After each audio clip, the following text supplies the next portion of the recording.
Hi! Guna fitness தமிழ்லேருந்து நான் குணா பேசுகிறேன். நம்ம லாஸ்ட் டைம் என்ன பார்த்தோம்னா, ஃபிசிக்கல் ஃபிட்னஸை பற்றி பார்த்தோம். ஃபிசிக்கல் ஃபிட்னஸ்னா அதிகமான ஒர்க் அவுட் அதிகமா நம்ம தெரிஞ்சுக்கணும், டைம் வேஸ்ட் பண்ண வேணாம். நம்ம சிம்பிளா பண்ணா போதும். அதுக்கு வாக்கிங்கோ, லைட்டா வெயிட் ட்ரெய்னிங்கோ இத மட்டும் பண்ணி ஸ்ட்ரெச் பண்ணா போதுன்றத ஃபிசிக்கல் ஃபிட்னஸ்க்கு நம்ம பார்த்தோம். அத நீங்க லைட்டா அப்டேட் பண்ணிக்கினா மக்களுக்கு போதும்னு நம்ம சொல்லியிருக்கோம். அது மட்டும் போதுமா? ஃபிட்னஸ்ன்னா அது மட்டும் போதுமானா, மென்டல் ஃபிட்னஸ் தேவை. அத பத்தி நம்ம பார்க்கலாம்னு சொல்லியிருக்கோம். இதெல்லாம் ஜஸ்ட் இன்ட்ரோடக்ஷன் தான். அதுக்கப்புறம் நம்போ இருக்கிறத நம்ம அப்புறமா ஃபர்தரா பார்க்கலாம்.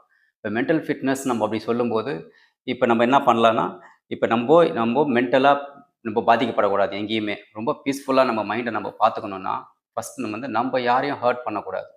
ஃபர்ஸ்ட்டு ரீசன் அது. 2வது வேற யாருனா நம்மள ஹர்ட் பண்ணாமயே நம்ம ஃபர்ஸ்ட்டு பார்த்துக்கணும். இது 2 நடந்தாலும் ஃபர்ஸ்ட் நம்ம மனசு வந்து நம்மள பாதிக்கப்படும். இது 2 வேலையும் நம்போ பண்ணாம இருந்தாலே 50% ஆஃப் த ப்ராப்ளம் வந்து நம்மள விட்டு கண்டிப்பா போயிடும். சரி இது மட்டும் போதுமா? வேற என்ன பண்ணலான்னா, நமக்கு புடிச்ச வேலைய நம்ம செஞ்சா போதும். நம்மளுக்கு யார் கூட நம்ம புடிக்குமோ, மக்கள யார் எந்த மக்கள் நம்மளுக்கு புடிக்குமோ, அவங்க கூட நம்ம பழகுனா போதும். சில இடங்கள்ல போறோம். சம்டைம்ஸ் எல்லா இடத்துலயும் கரெக்ட்டா நமக்கு இருக்காது.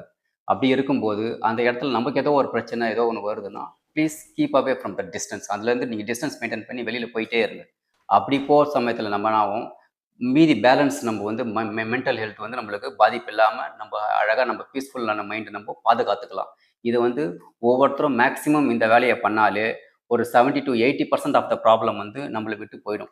அதுக்கப்புறமா நம்மளுக்கு சிக்கல் இருக்குமா? நம்ம நிம்மதியா இருந்துடலாமா? அப்படிலாம் இந்த உலகத்துல இருக்கவே முடியாது. அப்படியே நம்மள பாதுகாத்துக்கணும்னா, காலையில இப்ப நம்ம திருப்பி பிசிக்கல் ஃபிட்னஸ்க்குள்ள வருவோம். இத நம்ம மிங்கிள் பண்ணி பார்த்தோம்னா, ஒரு 10 நிமிஷம் கண்ண மூடிட்டு மெடிடேஷன் பண்ணுங்க. இதுக்காக நான் இல்ல அந்த மெடிடேஷன், இந்த மெடிடேஷன் எல்லாத்தையும் கஷ்டப்பட்டு கத்துக்கன்னு பண்ணணும்லாம் அவசியமே கிடையாது. ஜஸ்ட் கண்ண மூடுங்க. சாப்பிடுறதுக்கு முன்னாடி காலையிலயோ, இல்ல ஈவினிங்லயோ ஒரு ஜஸ்ட் 10 மினிட்ஸ். ஃபர்ஸ்ட் 5 மினிட்ஸ்ல பழகுங்க. அப்புறம் 10 மினிட்ஸ் பண்ணுங்க. கண்ண மூடிட்டு உங்க பிரெத்த மட்டும் பாருங்க. எப்படி பிரீத் இன் பண்றீங்க? எப்படி பிரீத் அவுட் பண்றீங்க? இன்ஹேல், எக்ஸ்ஹேல் அத மட்டும் மெதுவா நீங்க 10 நிமிஷம் நீங்க ட்ரெயின் அப் பண்ணாலே, உங்களுக்குள்ள நெறைய சேஞ்சஸ் கிடைக்கும். மென்டல் ஹெல்த் வந்து கண்டிப்பா நல்லபடியா பாதுகாக்கப்படும்ன்றதுல எந்த டவுட்டும் கிடையவே கிடையாது. சரி, வேற என்னென்னலாம் பண்ணலாம் அப்டின்னா, நான் என்ன பண்ண போறேன்னா, இந்த சைக்காலஜி அண்ட் மென்டல் ஹெல்த் பிரகாரம் நான் படிக்கிற ஆர்டிக்கிள் அதே மாரி தான். ஃபிட்னஸ்ல எப்படி படிச்சேனோ, அதே மாரி இதில என்னென்ன படிக்கிறேனோ, அந்த விஷயத்தலாம் இந்த விஷயமா மூலமாவும் நான் உங்களுக்கு அப்டேட் பண்ண போறேன். இப்ப நான் படிக்கிற விஷயத்த நான் படிச்சு வச்சிருப்பேன். என் மைண்டுக்குள்ள இருக்கும். நான் அப்பப்ப அப்டேட் பண்றேன்னு வச்சுக்கங்களேன். அந்த விஷயத்த நான் உங்களுக்கு ஈஸியா சொல்லும்போது, உங்களுக்கு உடனே போய் இது ரீச் ஆயிடும்.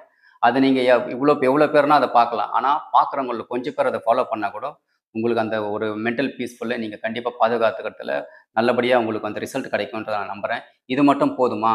வேற என்ன பண்ணலான்றத நம்ம பார்க்கலாம். அத நெக்ஸ்ட் வீடியோல பார்க்கலாம். Bye by.